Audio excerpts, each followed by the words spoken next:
Homiladorlarda skrining tekshiruvi qachon amalga oshiriladi? Skrining tekshiruvi homiladorlarda homila va ona hayoti uchun xavfli holatlarni oldini olish maqsadida rejalashtirilgan tekshirish usuli hisoblanadi.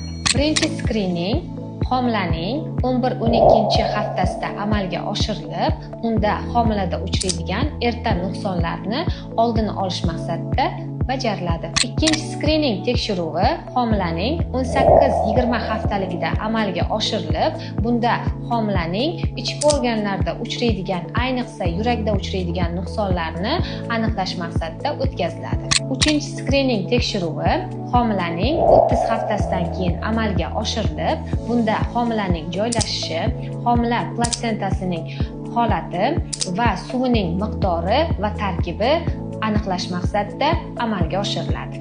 Va albatta, har bir homiladorda hech bo'lmasa bir marta homiladorlik Doppler tekshiruvi amalga oshirilishi kerak.